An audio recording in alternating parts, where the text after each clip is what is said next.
ছাত্ররা আশা করি সবাই ভালো আছো। এই লকডাউন তোমাদের এক বিশাল এবং বিরক্তিকর অবকাশ দিয়েছে। এই অবকাশে সবাই যদি নিয়মিত একটু পড়াশোনা করো সেটা ভালো হবে। নিয়মিত পড়াশোনা করলে সময়ের সদ্ব্যবহারও হবে, আবার মনটাও ভালো থাকবে। আজকের যে বিষয়টা আলোচনা করব সেটা হচ্ছে ক্লাস 9 এবং 10-এর গ্রামারের ফ্রেজাল ভার্ব বা group verb chapter. Phrasal verb হচ্ছে একটা ভার্ব বেসড বা ভার্ব কেন্দ্রিক ফ্রেজ বা group of words. Group of words বলে একে গ্রুপ ভার্বও বলা হয়। একটা ফ্রেজাল ভার্বের মধ্যে থাকবে একটা ভার্ব, সঙ্গে এক বা একাধিক প্রিপোজিশন, অথবা একটা ভার্ব সঙ্গে একটা অ্যাডভার্ব, অথবা একটা ভার্ব সঙ্গে একটা অ্যাডভার্ব এবং একটা প্রিপোজিশন। এবং এই যে গ্রুপটা একটা সিঙ্গুলার মিনিং, অর্থাৎ একটা মাত্র অর্থ প্রকাশ করবে, যে অর্থটা কিন্তু এই ভার্বের সঙ্গে মিলবে না। যে ভার্ব দিয়ে ফ্রেজাল ভার্ব তৈরি হয়, ফ্রেজাল ভার্বের মিনিংটা হয় তার থেকে আলাদা। সেই মিনিংটা অন্য কোনো ভার্বও হতে পারে, বেশিরভাগ ক্ষেত্রে ভার্বই হয়, কোথাও কোথাও সেটা নাউনও হয়। যেমন ধরো পুট অন একটা ফ্রেজাল ভার্ব। পুট মানে রাখা, অন মানে উপরে। কিন্তু পুট অন মানে উপরে রাখা নয়, পুট অন মানে ওয়ার বা পরিধান করা। তারপরে কল আপ একটা ফ্রেজাল ভার্ব। কল মানে ডাকা, আপ মানে উপরে, কিন্তু কল আপ মানে উপরে ডাকা নয়, কল আপ মানে রিমেম্বার বা স্মরণ করা।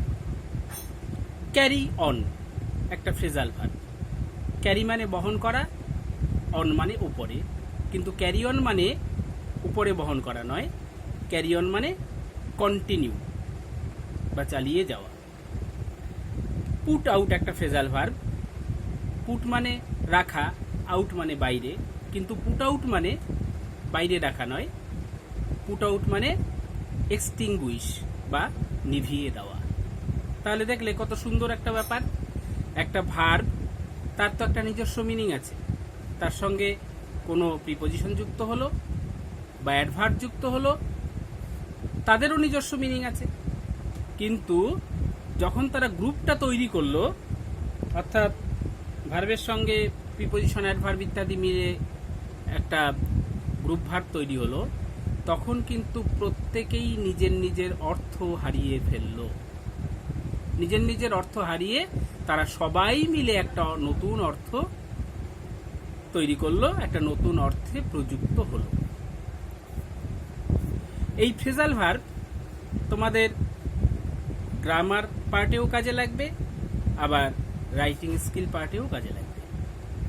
গ্রামার পার্টে ফ্রেজাল ভার্ব দিয়ে যেরকম কোশ্চেন হয় তোমাদের, সেটা হচ্ছে এরকম কোশ্চেন থাকবে: replace the underlined words with suitable phrasal verbs given in the following list. অর্থাৎ তোমাদের 3টে সেন্টেন্স দেওয়া থাকবে। এই 3টে সেন্টেন্সের প্রত্যেকটাতেই কোনো না কোনো ওয়ার্ড আন্ডারলাইন করা থাকবে।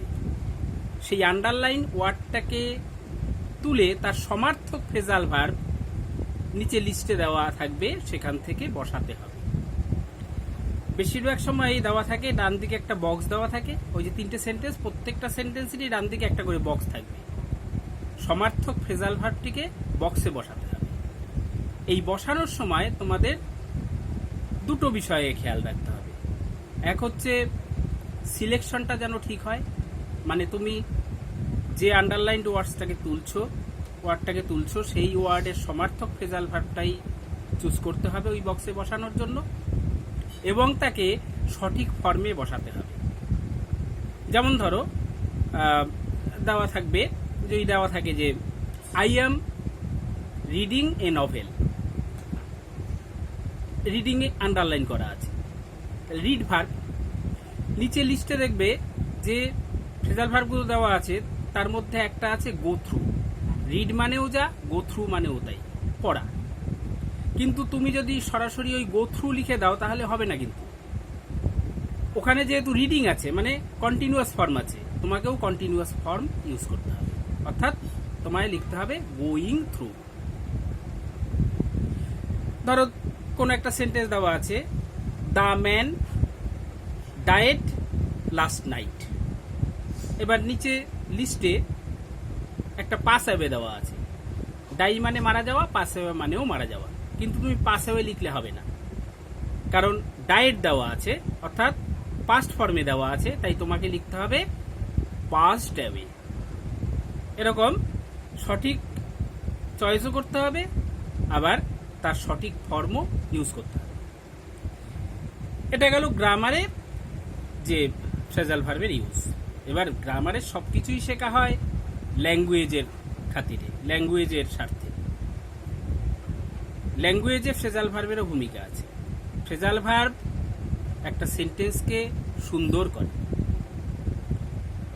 যেমন যদি বলি doctor B C Roy died on his 80th birthday, এর যা অর্থ হবে doctor B C Roy passed away on his 80th birthday, অর্থ একই হবে, কিন্তু দ্বিতীয় সেন্টেন্সটা যেখানে ফ্রেজাল ভার্ব ইউজ করা হলো সেই সেন্টেন্সটা বেশি সুন্দর।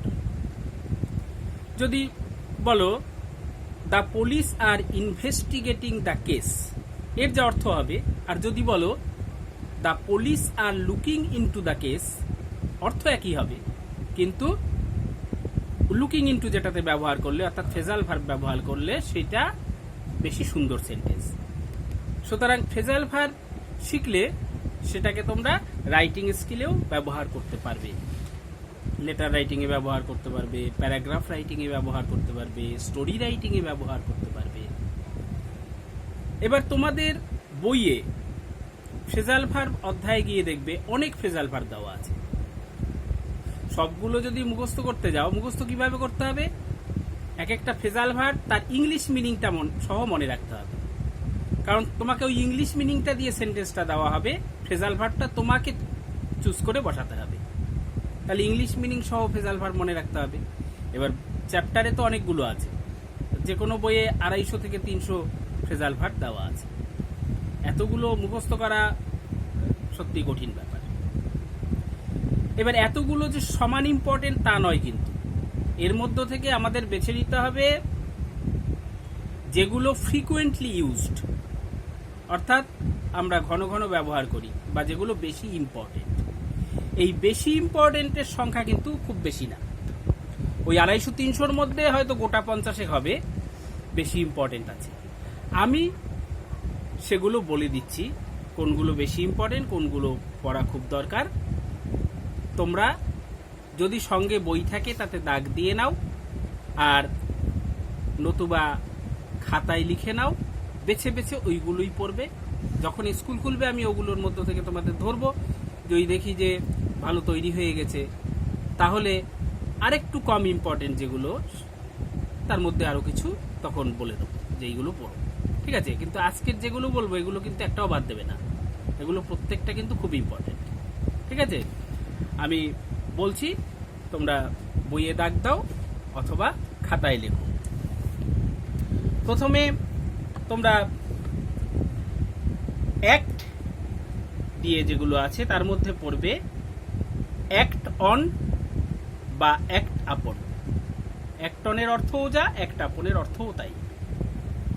তারপরে পড়বে বিয়ার দিয়ে, বিয়ার দিয়ে পড়বে বিয়ার উইথ,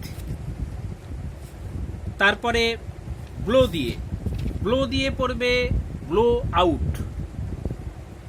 তারপরে ব্রেক দিয়ে পড়বে ব্রেক ইনটু। তারপরে ব্রেক আউট দেখবে একাধিক আছে, তার মধ্যে যেটার মিনিং হচ্ছে অ্যাপিয়ার সাডেনলি।